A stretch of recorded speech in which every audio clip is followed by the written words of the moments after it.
I'd like you to excuse my voice. I have laryngitis, but I could not stay away from this hearing because it is so important for us to do everything that we can to focus attention on the fact that there is an attempt to repeal the most significant legislation perhaps that this country has seen for many, many years. So I wanted very much to be here. And I want to share with Lori Bresman that I'm from St. Louis, Missouri. And I was just there last week to see about my mother.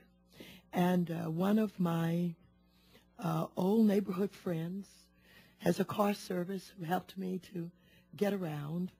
And, of course, we talked about the old neighborhood. And I asked about all of our friends and neighbors. He said almost everybody's dead but us. And I reflected on the fact that we did come from a poor neighborhood with limited resources, and none of us had health care.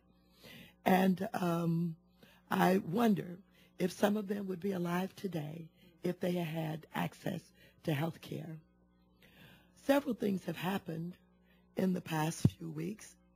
I was in my district just this past week, and I was at Charles Drew University Medical School, where they have a program for underserved areas called the White Coat Ceremony, where children as young as 3, 4, and 5 years old get introduced to math and science in a Saturday school.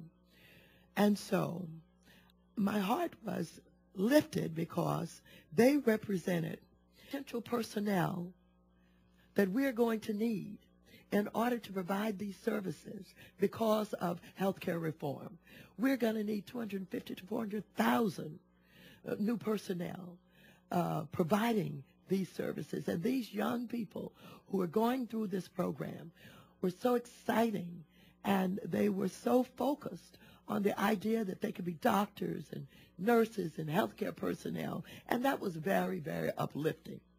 And so when I come here today and I see all of you, I know that your being here today is extremely important to helping to educate people about healthcare reform, what it is and what it is not, the distortions and the lies that have been perpetrated. And so I'm hopeful that the work that you're doing, Ms. Branch, will help to get the word out. You are a survivor, and I am just so proud of what you're doing to help others, and I thank you for it. Do you recognize that African American women are 10% less likely than white women to get breast cancer, but 34% more likely to die from it? Every NAACP meeting, every sorority, every convention should have this information. And the work that you're doing will help spread the word, because they must help get the word out about now women have access to health care that they did not have. There's no need to die if you are diagnosed early. Thank you for what you're doing. And finally, let me just say to Ms. Ritter, thank you for bringing your daughters here today.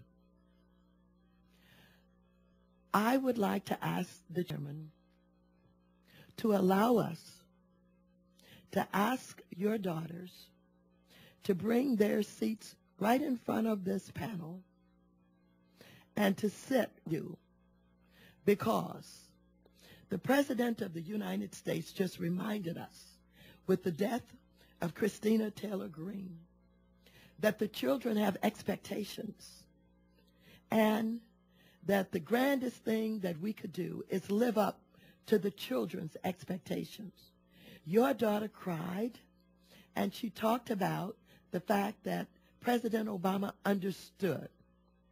And I'm reminded of some of the verses, or one of the verses in the Bible that my great-grandmother acquainted me with, that talked about, and children shall lead them, or the child shall lead them.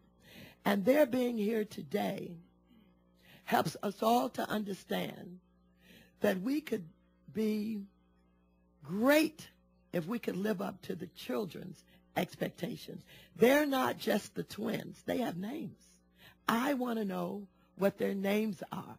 I want them in the record because they help to focus us on the fact that we have a responsibility to live up to the children's expectations. Can we get that for the record? I think we can do that. Could they come? Come on over. Yes. Bring your chair on over. We should have said this in the beginning. Maxine, you should have interrupted us in the beginning. Hannah Madeline, can you move your chair over by your They mom? move the chairs over and come right in front of this panel. Right in Right front of the them a panel. little bit. Move the chairs. And could we put their names in the record? Their names in the record from the beginning.